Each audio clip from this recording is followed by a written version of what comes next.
दारुल देवबंद के नारे लगा रहे थे। और अभी बिरादर मोहतरम हज़रत मौलाना सैयद मोहम्मद तलहा साहब ने एक दूसरी लाइन की शख्सियत का, जिनका नाम अभी मेरे इल्म में नहीं, उनका हवाला देकर बताया कि उन्होंने अपने बयान में एक अमरीका में कि मेरा देवबंद से ताल्लुक़ नहीं है, मेरा मसलक भी देवबंद का नहीं है, मेरा वहाँ कोई मतलब ही नहीं है, लेकिन मैं ये बात जानता हूँ, ये सच्चाई है कि इस वक्त गुज़िश्ता सदियों में जितनी तहरीकें एहयाए दीन के लिए बर्पा हुई हैं उनमें सबसे ज़्यादा कामयाब तहरीक देवबंद है।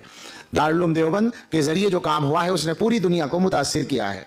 हकीकत ये यही है, सच्चाई। ये कोई ऐसा नहीं है कि मेरा ताल्लुक़ वहाँ से, सच्ची बात यह है कि सिर्फ मेरा नहीं, आप सबका ताल्लुक़ है। हमारे यहाँ के उस्ताद हैं, उनसे किसी ने पूछा था कि दारुल देवबंद कितना बड़ा है, वो कहने लगे मालूम नहीं। तो उन्होंने कहा कि आप वहाँ नहीं पढ़ाते? कहा नहीं, वहीं पढ़ाता हूँ, वहीं रहता हूँ, मकान भी उसके अंदर ही है। कहा फिर क्यों नहीं मालूम है? कहने लगे इसलिए नहीं मालूम है कि दारुल देवबंद सिर्फ देवबंद में नहीं है, सारी दुनिया में है। यानी दुनिया भर में जो ये इदारे और मदरसे चल रहे हैं ये सब देवबंद है, इसलिए मुझे नहीं पता कि कितने रकबे में है। तो ये जो सूरत हाल है, जो सच्चाई है वो यही है। एक मरतबा की बात है, हमारे हज़रत के साथ ये तजर्बा हुआ था। हज़रत मौलाना पीर ज़ुल्फ़िकार अहमद साहब नक्शबंदी दामत बरकातुहुम से एक यहूदी ने एक बात कही। कुरान करीम में अल्लाह ताला ने वादा किया है कुरान की हिफाजत का, और उसके लिए जो आयत है इन्ना नहनु नज़्ज़लना ज़िक्र व इन्ना लहु लहाफ़िज़ून, ये आयत है कि हमने ज़िक्र से मुराद है कुरान नाजिल किया है और हम ही उसकी हिफाजत करेंगे। तो उस यहूदी ने कहा कि आप लोग इससे कुरान कैसे मुराद लेते हैं? कुरान इससे मुराद नहीं, इससे मुराद तौरेत है जो हज़रत मूसा अलैहिस्सलाम पर नाजिल हुई, उसके बारे में कहा जा रहा है कि हमने ज़िक्र नाजिल किया है। हज़रत ने कहा क्यों? कहने लगे कुरान ही में तौरेत को जिक्र कहा गया है, वलक़द आतैना मूसा व हारून अल फ़ुरक़ान व दियाअन व ज़िक्रन लिलमुत्तक़ीन। यहाँ ज़ाहिर है मूसा अलैहिस्सलाम का तज़किरा है, उनको जिक्र दिया गया, तो इसका मतलब है कि तौरेत मुराद है। तो इन्ना नहनु नज़्ज़लना ज़िक्र में भी तौरेत मुराद होगी। तो हज़रत ने फरमाया कि आप आयत के अल्फाज पे गौर नहीं कर रहे। नज़्ज़लना ये उलमा के समझने की बात है। एक लफ्ज़ है नज़्ज़लना, एक लफ्ज़ है अनज़लना। अनज़ला जिस बाब से है उसका मतलब होता है एकदम किसी चीज़ को उतारना, और नज़्ज़लना के माना होते हैं थोड़ा थोड़ा करके उतारना। तो हज़रत ने फरमाया ये बताओ यहाँ नज़्ज़लना है या अनज़लना? ज़ाहिर है नज़्ज़लना है। नज़्ज़लना का मतलब होगा थोड़ा थोड़ा करके उतारना। तो तुम बताओ थोड़ा थोड़ा करके कुरान को उतारा गया या तौरेत को उतारा गया? तौरेत तो एक साथ दे दी गई थी तख्तियों पर लिखी हुई। तो ये जवाब ज़ाहिर लाजवाब था। तो उसने कहा क्या तुम देवबंदी हो? हजरत से उसने कहा कि तुम देवबंदी हो।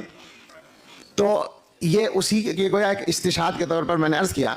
मैं ये कहना चाहता था कि ये जो कारगुजारी है देवबंद की सारी दुनिया के अंदर, ये किसी प्रोपेगंडे की बुनियाद पर नहीं है। ये इस बुनियाद पर है कि जब देवबंद का काम शुरू किया गया था तो किसी को पता नहीं था क्या होने जा रहा है। चंद अल्लाह वालों ने इरादा किया था और चंद अल्लाह वालों ने मक्के और मदीने में बैठकर दुआएं की थी, और वहाँ एक मस्जिद में, जो छोटी सी पुरानी मस्जिद थी, आज भी छोटी है वो, उसी मस्जिद में एक पेड़ के नीचे एक उस्ताद को बिठाकर एक तालिब इल्म को उनके सामने बिठा दिया गया था कि मदरसा शुरू कर रहे। इस तरह से शुरू किया गया था। तो गोया इखलास पर बुनियाद थी। उसकी बरकत है ये कि सारी दुनिया में अल्लाह ताला ने फैज़ पहुंचाया और पहुंचा रहे हैं अल्हम्दुलिल्लाह।